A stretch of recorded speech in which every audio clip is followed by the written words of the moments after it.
तेजू भैया ने कहा कि अखिलेश भैया फ़ोन ही नहीं उठाते, वीडियो कॉल करते हैं फ़ोन ही नहीं उठाते। किसी के यहाँ दावत खाना आपको बहुत पसंद है?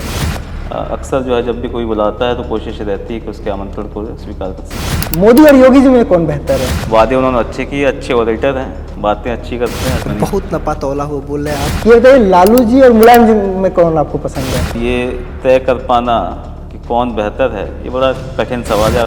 आप एक वो कड़ी हैं जो यूपी से लेके बिहार तक आप जोड़ते हैं। बिहार में भी सबसे बड़ी एक तरीके से कही राजनीतिक पार्टी, आपके दादाजी यहाँ पे मुख्यमंत्री और सास ससुर वहाँ पे मुख्यमंत्री, तो इसका कोई फ़ायदा होता है कि नहीं भैया रौला है अपना? नहीं, फ़ायदा क्या, लोगों में पहचान रहती है, लोगों की मदद करने में बड़ा लाभ मिलता है। कई बार तमाम परेशान लोगों की फंस जाती है बात किसी न किसी की परेशानी, तो कम से कम ये है कि यहाँ के लोगों का जैसे बिहार बहुत आना जाना रहता है काम के सिलसिले में, रिश्तेदारियाँ भी लोगों की हैं। किसी से पैरवी करते कभी टिकट की?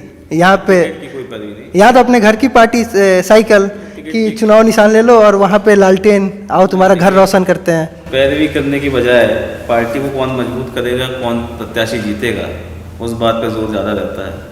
ऐसा है कि आपकी शादी अरेंज मैरिज है, लेकिन एक दो जगह था कि आपकी मुलाकात अमेठी यूनिवर्सिटी में हुई थी, ये सही है या सब झूठ है? क्योंकि मेरी धर्म पत्नी है, उन्होंने कभी अमेठी में पढ़ाई नहीं की। अच्छा, तो ये किसी ने जो है फेक न्यूज़ उस समय डाल दी, उसी न्यूज़ आर्टिकल को सब लोग कोट करते रहते हैं, तो ये बिल्कुल पूरी तरह से फेक न्यूज़ है, क्योंकि उन्होंने कभी अमेठी में पढ़ाई नहीं की। अभी ऐसी एक बात चल रही कि अगली बार कि करहल से भी आप चुनाव जीत रहे हैं, 2027 में फिर से वो दौर आ जाएगा चुनाव होने का, तो फिर से अगर यहाँ राष्ट्रीय अध्यक्ष जी आते हैं तो क्या आप फिर कन्नौज लोकसभा उपचुनाव लड़ने जाएंगे? देखिए, जहाँ अभी तो 27 में समय है और निश्चित तौर पर विधानसभा जो आम चुनाव है वो पार्टी की प्राथमिकता है, हम लोगों की प्राथमिकता है, और जो सारी मशक्क़त, जो कसरत, जो एक्सरसाइज चल रही है पार्टी की, वो उसी लक्ष्य को पाने के लिए चल रही है 2027 में समाजवादी पार्टी की सरकार को स्थापित करने के लिए।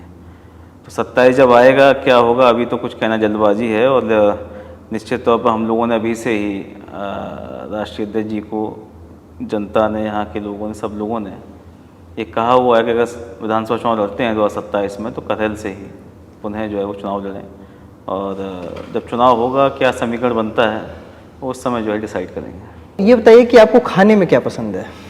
खाने में तो सब ऐसा कोई विशेष वो नहीं है, लेकिन सभी चीज़ें जो है वेज नॉन वेज सब कुछ जो है मैं खा लेता हूँ।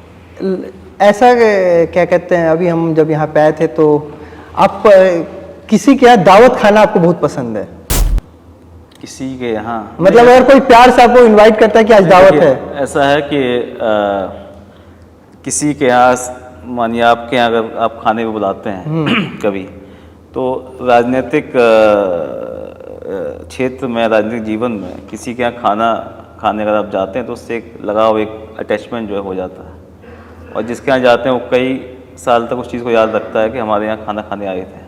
और चुनाव के समय, प्रचार के समय हम लोग कोशिश रहती है कि जब दिन भर चुनाव प्रचार चलता है तो किसी न किसी कार्यकर्ता के यहाँ, नेता के यहाँ खाने का कार्यक्रम हम लोग रखते हैं। तो ऐसा मैं समझता हूँ पूरी लोकसभा में 50, 100, सैकड़ों ऐसे लोग होंगे जिनके यहाँ जो है खाने पे कई बार जो है जाने का मौका मिला, और अक्सर जो है जब भी कोई बुलाता है तो कोशिश रहती है कि उसके आमंत्रण को स्वीकार कर सकें। अच्छा ये बताइए मोदी जी कैसे लगते हैं?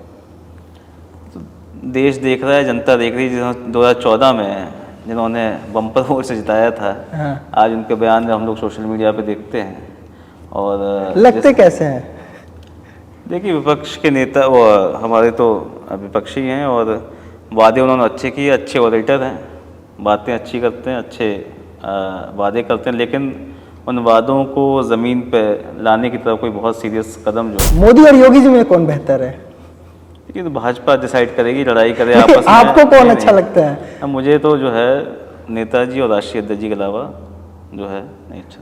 अच्छा, अब आप हर बाउंसर को आप डिफेंड कर दे रहे हैं, अब तीसरा बाउंसर आपको देने जा रहा हूँ कि ये बताइए लालू जी और मुलायम जी में कौन आपको पसंद है? देखिए, दोनों लोगों ने जिस समय राजनीतिक जीवन की शुरुआत की और लगभग एक सा ही परिवेश उस समय उत्तर प्रदेश में, दोनों लोग जेपी आंदोलन से निकले।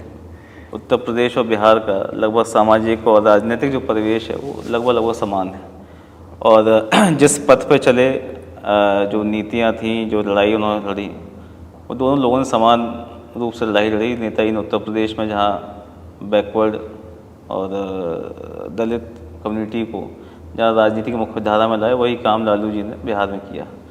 तो मैं कह सकता हूँ कि दोनों लोगों ने जहाँ अलग अलग राज्यों में काम किया, और बहुत सारी समानताएं भी हैं दोनों लोगों में, और ये तय कर पाना कि कौन बेहतर है, ये बड़ा कठिन सवाल है। अगर आप किसी कार्यकर्ता से या किसी और व्यक्ति से पूछेंगे, दोनों लोग अपने क्षेत्र में काम किया। नेताजी की तमाम अलग खूबियाँ हैं, लालू जी की अलग खूबियाँ हैं, लेकिन जो उनका लक्ष्य था, जो काम जिस लाइन पे किया, वो दोनों लोगों का समान था। वो जो समय था जिस समय मीसा भारती और अखिलेश जी की शादी की बात चल रही थी, और वो किन्हीं कारणों नहीं हो पाया, और वो दूरी है जो एक चलता है कि लालू जी के कारण मुलायम सिंह यादव जी प्रधानमंत्री नहीं बन पाए। क्या लगता है जो आपकी शादी हुई तो गैप परिवार का कम हुआ, देखिए जो या परिवार में अभी जो रिश्ते थे दोनों लोगों के, और जो आप जो किस्सा बता रहे हैं 1996 वाला, उसको बहुत पहले ही दोनों लोगों ने भुला दिया था। और शादी होने से कई साल पहले से संबंध भी बहुत करीबी थे, बहुत मधुर संबंध थे नेताजी के और लालू जी के। और हाँ, शादी होने के बाद निश्चित तौर पर जब रिश्तेदारी हो गई तो और ज़्यादा संबंधों में मजबूती आई, और ज़्यादा जो है जुड़ाव हम लोगों का हुआ।